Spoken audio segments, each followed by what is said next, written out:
Members of Al-Kebulan and friends of Al-Kebulan, today in this morning I've got something to share with you.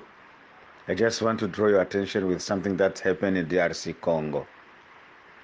The so-called deal of the century between Joseph Kabila and Chinese interests in Democratic Republic of Congo.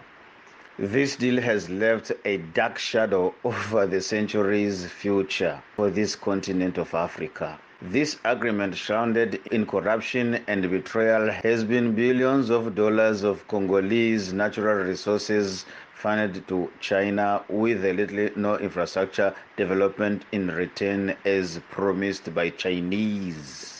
President Chisekedi initially efforts to fight against this exploitative contract were met with challenges as deep-rooted ties between Kabila's government and Chinese entities had already integrated the DRC in the web of debt and deceit. Despite attempts to negotiate, the Congolese government found itself at the mercy of Chinese interests to acquiesce to their demands. This is not an isolated incident.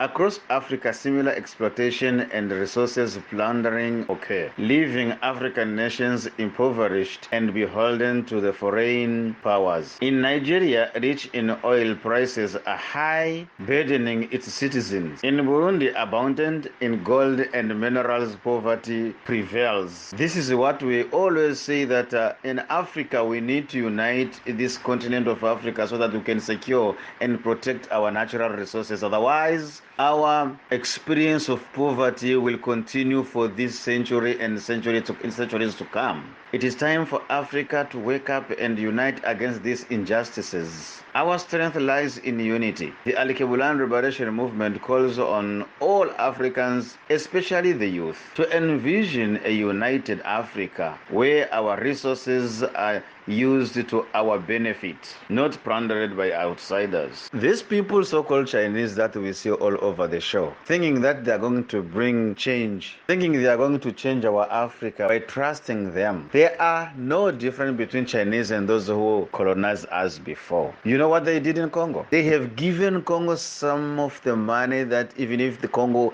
can decide to change mind by resigning the deal, Congo will never afford to give back the money that already taken from the Chinese. This looks like a blacklisted. This is a kind of blacklisting Congolese, and this is happening all over the show. What will save now DRC Congo? The strength of unity of all Africans. If we can put together our forces, our ideas, our countries, our natural resources, our power, we can renegotiate again and destroy all these deals that was imposed on our countries one by one. Africans, we must think twice. We will never get out of the deals of these people unless we unite together.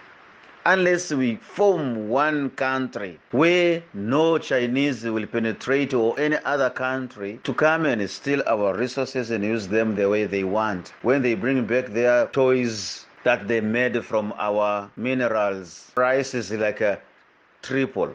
They drain from our resources and they drain from what left on our pockets. When we will afford to build our own infrastructures, our own hospitals, our own schools, when we will afford to give a better education to our children, where we will afford to do some researches and innovations. The power is now in our hands to unite Africa, create one nation, have one government, try to rewrite the history by making Africa great again. This Africa always was and always will remain a superpower, but we need to unite to achieve all of this above that I have spoken in this morning. I hope this message is going to the hearts of African people wherever they are. And I believe that all Africans that are listening from me, this message will trigger their heart and they will influence our leaders and our youth in this initiation of unity of Africa. Thank you very much.